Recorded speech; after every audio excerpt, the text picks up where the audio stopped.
Google Pixel Fold 3 weeks later, honest review. So $17.99 is the price. Hashtag Team Pixel, hashtag gift from Google. They did send this out as a gift, but I'm not required to say anything particular or even required to technically make the review. So I'm choosing to make the review for you guys here. And I just have to disclose that for you. Now, introducing this phone right here, the key specifications that matter. We have a 5.8-inch OLED display on the front that is 120 hertz, so it's pretty smooth. On the inside display, it's a 7.6-inch display that's also OLED here, capable of up to 1,000 nits on the inside, and it does have 120 hertz as well, so do keep that in mind. 1450 nits peak outdoors, and then on the front display can actually hit around 1200 nits or 1550 nits peak on the front. So these are pretty good specifications. Also 408 pixels per inch on the front with around about 378 on the inside. So that means a pretty sharp, text on the display. This phone also features the Google Tensor G2 with 12 gigabytes of RAM, very similar, if not the same, to the Google Pixel 7 Pro, which has been pretty darn good phone as well. 4821 milliamp hour battery in here, which makes this one of the better phones when it comes to foldables with the size of the battery, but we'll talk about how it actually performed later. And then the main camera is a 48 megapixel triple with a 10.8 megapixel telephoto and a 10.8 megapixel ultra wide camera on board. So those are basically the key specifications. Android 13 and several years of updates to come, like 3 major. We do have security coming after that as well. So definitely pretty decent specs out of the gate. Let me give you a take on the body, the build quality. So we do have aluminum build here, but it does kind of feel and look like stainless steel. You can see a pretty thin smartphone here in the Google Pixel Fold. This thing unfolded is literally only 5.8 millimeters. So it's actually thinner than most phones out there when unfolded. But truthfully, I kind of consider the true thickness when it's like this, because this is how I'm going to hold it throughout the day, most of the day. So at that point, the thickness is 12.1 millimeters, and the weight of this phone is 283 grams. So definitely heavier than most phones, but it's a foldable, and it's definitely lighter than some other foldables that have existed before. So it's very thin, but not super, super light, but definitely, comfortable because of the size of this phone. It's not super tall. You can see right here the Galaxy Z Fold 4, definitely a taller phone, maybe more comfortable, like this, but definitely I find this to be more natural feeling in the hand. I'm really struck by the 5.8-inch display. I've really enjoyed it. As a matter of fact, one of my favorite iPhone displays was the 5.8-inch iPhone 10. And you could see not only does it have the rounded corners just like that phone used to have, but it also has a 5.8-inch display on the front. So this is very similar to that in terms of the size and how it feels in the front. And I find that very natural. I've really enjoyed this on the front display of this phone with just how it feels. I also really, really liked the rounded corners. They feel very natural in the hand. They're not super sharp. And while this hinge is quite thick over here by comparison to, just these parts, it gives you a nice place to put these fingers right here. So I really like that. And I just think Google ergonomically nailed this phone for a first attempt. As they improve the build quality and as they improve just kind of the overall, just durability of this device, I just think it's going to be better and better. This is a great first attempt though. And you'll see right here, the camera bar does stick a little bit off the body, but I'm okay with that because most cases protect that camera bar anyway, which you'll probably get a case for, including maybe Google's official case as well. Now, 3 weeks later, I can tell you that the hinge feels super durable as well. It doesn't make any weird noises. It's super silent and quiet. And there's a very satisfying thunk when this phone does close. You hear that? One more time. Very satisfying. And honestly, when I first unfolded this, I was shocked by how well they engineered the hinge. Usually the hinges on first edition folds are not the best, but this one was pretty good. But these kind of right here are probably why. You can see how they attach both displays right here. And that hinge really does give you a very satisfying area to go ahead and create the fold right there, and then it just feels like it'll be solid built. I feel like it could definitely last. I will say that it's not the easiest phone to open when you don't have a case on it. You kind of got to find an area. Once you get used to it, it's not a big deal. But it's not the easiest fold to open. There's not like any slots. You kind of just got to dig your fingers in there and open it up. But once you do, you are presented with this inner display. Now, the quality of this inner display is plastic, and honestly, there are warnings in the box of what not to do with this. You got to be careful. Don't dig your nails into this. Overall, it definitely has a little bit less of a durable feel on the inner display. I'm definitely been babying it and stuff like that. And they do have a pre-installed screen protector, which they don't want you to remove. And it definitely gets a little bit of dust balls in here. So, not the easiest thing in the world to clean. And not the most durable thing out there. But once you see what you're provided with, if you're just willing to baby it a little bit, look at this display right here. It's like wider. While it's not super tall as like the Fold device, the Galaxy Fold device, it's nice and wide. So what this means is that if you want to bring two applications side by side in here, let's go ahead and do that really quickly here. How about I bring in Chrome? You're going to have a very expansive, display here for going ahead and clicking these things. So let's YouTube Music, for example. So you can see right there, you have like basically a whole outer display Pixel Fold display right here on the inside on both sides. So that's kind of what it feels like. And to me, it's pretty fantastic, the multitasking, because they're very like big and easy to read side-by-side displays. So I think you'll really enjoy this if you are going to be split screening. While there isn't a way to put 3 or 4 different applications, it's been pretty fantastic there. Speaker grill, and you can see just really well engineered build quality. The fingerprint location is pretty good as well because your thumb kind of naturally rests there.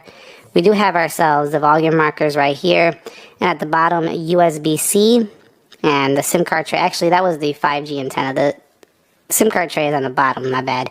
And then if we open it up here, you'll see that it's very thin.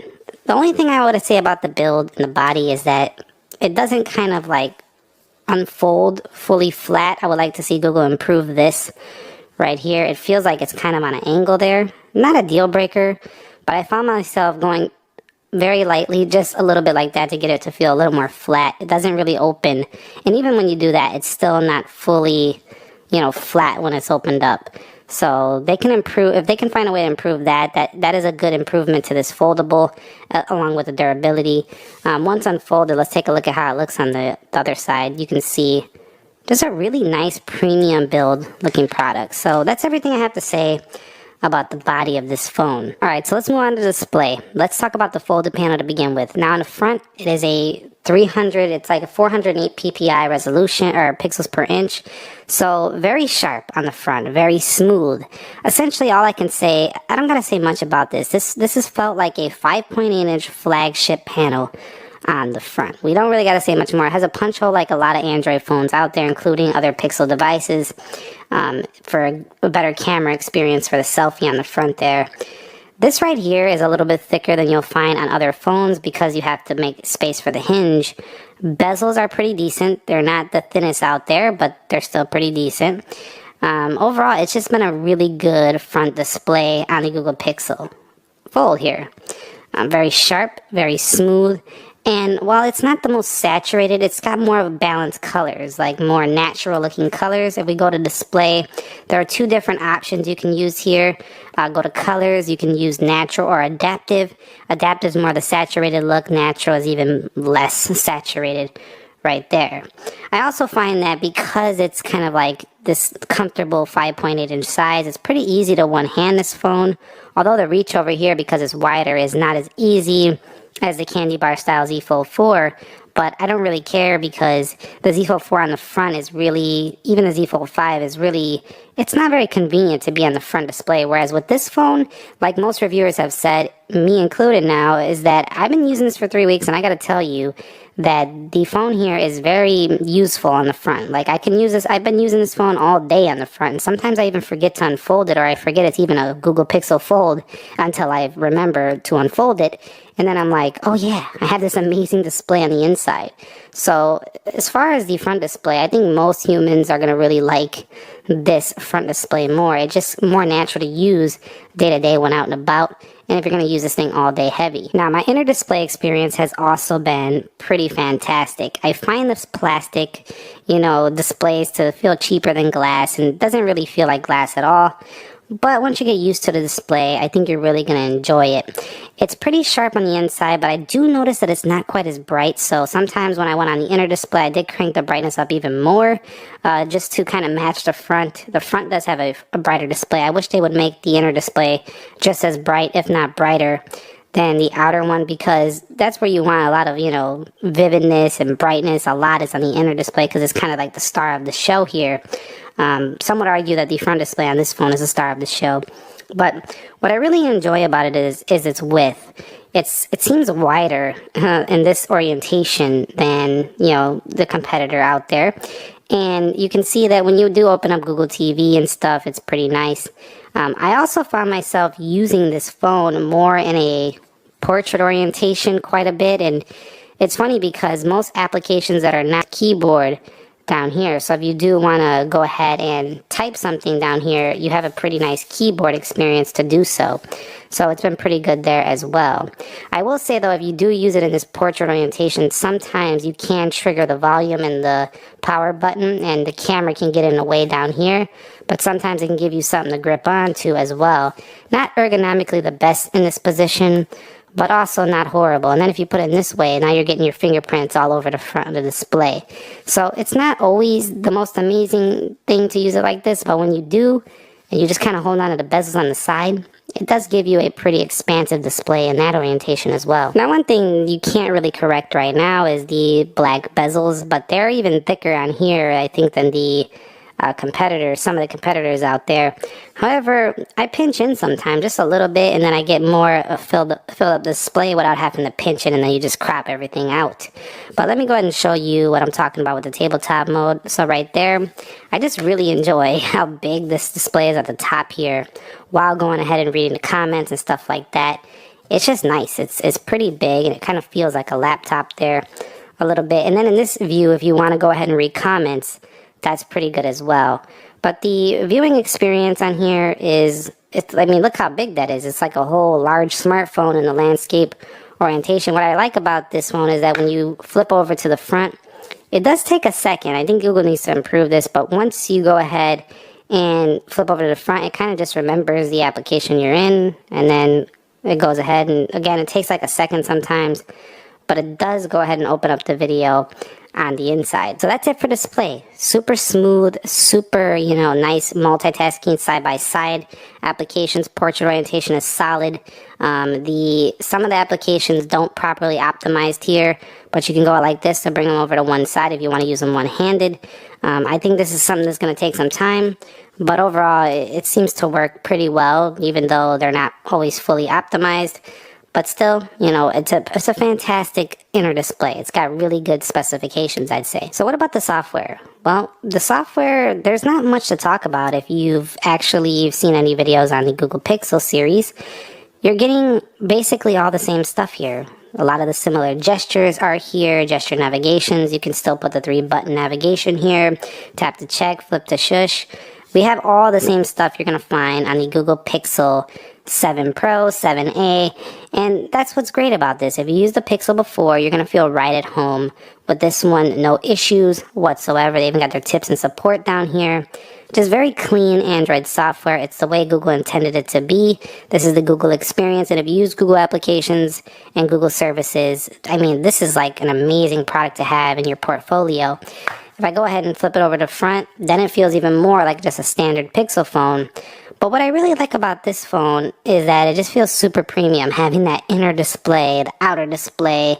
It definitely feels like a top-level Pixel experience. So I do really enjoy that, and there's not really much else to say. This is very simplistic, app drawer here. We do have ourselves home screen with nice folders, and you can do some customizations, of course, so with the material. Go over here to wallpapers and styles. Still in beta, but you can theme the icons out. You can change the app grids however you want. And then, of course, it's an Android, so you can go ahead and add as many as you want customizations through the Play Store, third-party applications. Then up here, I really like in the software, I like how big the buttons are on the Pixel. They're just very easy to press and very easy to read, very legible. So they're just excellent. This is excellent buttons here, placement. And there's a lot of customization up in here as well. This also supports the Google Pay, so you can use the wallet here to pay in stores and stuff like that. And I've tried that out. It's also very fast and efficient as well. So let's talk about the Google Tensor G2 in here. Don't got to go on much about this. A lot of people are concerned that this chip is not the fastest. And while I can confirm that it isn't the fastest, if you're in the gaming, I actually have tried games, and most games that are for Android devices, they actually perform quite well on this phone, and it's a massive screen to go ahead and play games. In addition to that, I will tell you that some games are still not properly optimized for this phone. You can see right here for sure, but a lot of games, they run very well. This phone only got warm during the initial setup, and if I really push it heavy outdoors, 4K video, I tend to feel it warm up a little bit in the back. But it's been pretty great, you know, after it kind of settled into my usage. It doesn't get too warm if I'm just using it day to day, and its AI features and performance is some of the best out there. So I would say not the top level performance, what you would expect on a foldable at this price point, but definitely it's really good. Like, it's very well optimized, and it proves that unless you're somebody who is using a phone for your gaming system, I really don't think it's a big deal. The Tensor G2 is a Google chip. It's got great security with the Titan M2. And it's been fast enough for me, for sure. And that's saying a lot because I use faster phones, but I haven't really had any lag or major stutters or major issues with this phone since I've been using it. Now, the battery life is an area a lot of people want to know, has it gotten better? And the answer is yes. Since my initial week, it has gotten better. Is it amazing? No. It never really got to the point where it was amazing, and I'm specifically referring to the inner display. I can watch this battery drain about 4 hours or so, maybe under 4 hours if I have the brightness high on the inner display. But the outer display, it's an all-day phone easily. And this is important because when you're using the phone throughout the day, you're going to be mostly on the outer display, and I think most people will easily be able to get through the day. Heavily, I was around 60-something%, you know, around 6-7 o'clock, and in the 40s if I stayed out even later. So 40s, 30s on the front display all day. So I did have enough battery to watch some video, to consume some content on the inner display in bed at nighttime with this phone. Also, speaking of in bed at nighttime, surprisingly, this feature comes in very well when you're kind of, you know, laying in your bed trying to prop your phone up. You know, sometimes it falls over your pillow or something, or you're trying to hold it and it's just awkward. You can actually place this like this and get on perfect angles right here to go ahead and see the content you're watching. Sometimes you want to watch it on the front like that. So that's where a foldable definitely does come into handy, and this one's no different. But yeah, battery life on this phone, pretty much most of the day, all-day phone on the front. Inner display, you will drain it a little bit quicker for sure, but still, it's acceptable. It's not amazing, but it's acceptable, and definitely it's not off-putting. It's not something I would not consider this phone for sure. So when it comes to the cameras, these are Google Pixel cameras. What do you expect? You know they're going to do pretty well. They have portrait, they have night sight, long exposure. The only difference is they're just not quite as sharp and saturated as Pixel 7 Pro photos. They're more like an A-line camera, I would say.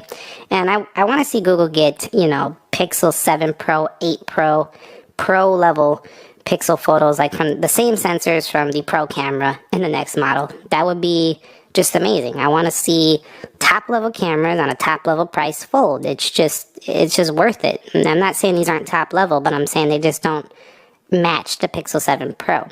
But they're still very good, and I've still been happy with them. They're not a deal breaker for this phone, and I'm going to show you some samples. I just wish they were a little more punchy, a little more crispy like the ones I find on the Pixel 7 Pro. But other than that, they still got all the other great features like night sight, skin tones being correct, and all that other good stuff. And I still like how when you snap a photo, you don't got to do much. It processes that photo and it looks pretty darn good. Still pretty darn decent. Now I will say on the front facing camera, go like this. I wouldn't really use this inner one too much, although it is still better than the Z Fold because it's not under display, it's within the bezel. I use this one right here where you switch the screens, flip it around, and then you can use the back camera to take, let me get this wire out of the way.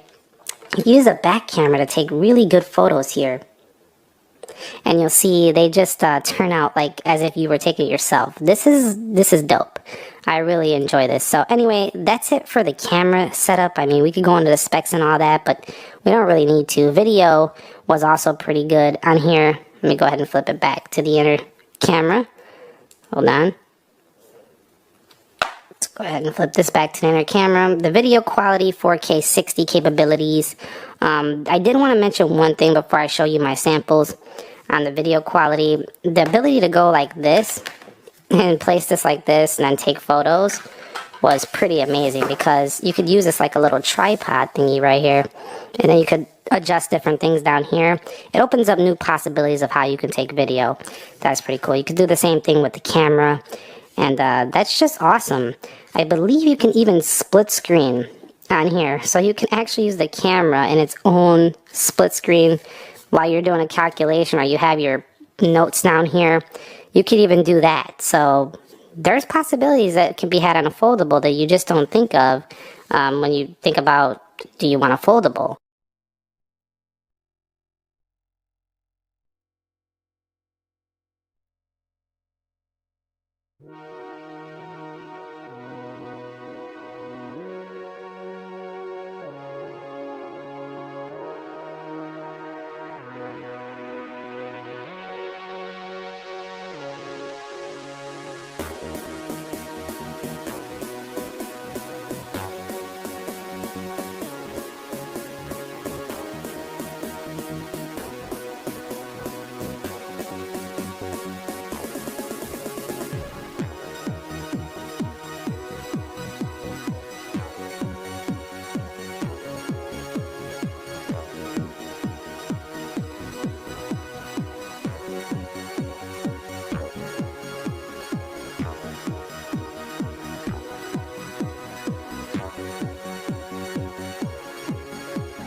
So here is some video with the Google Pixel Fold, and the camera audio is coming directly from the phone itself. No external mics attached. Stabilization is on. This gives you a good idea how it will perform. If you're used to Pixel cameras, you'll probably like this. Let's go ahead and see how it does on the zoom. Pretty stable. We'll go in 5x. Pretty stable. Here's some more video with the Google Pixel Fold. Let's get a little bit of a look at this. And you'll see, pretty good.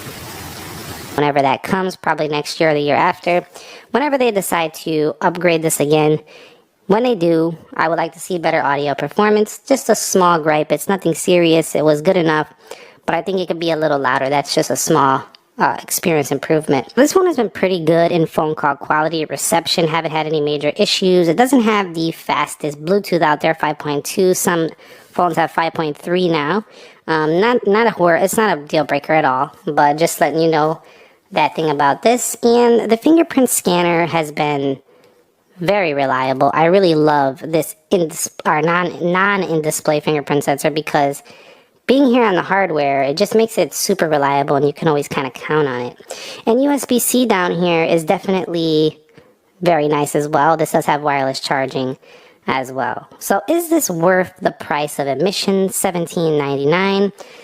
I'm not sure at full retail. I think it's needs enough improvements. Like, I'm not sure it's really worth it at $17.99 full retail, because the camera, I think, is not quite the level of a flagship like Pixel 7 Pro camera.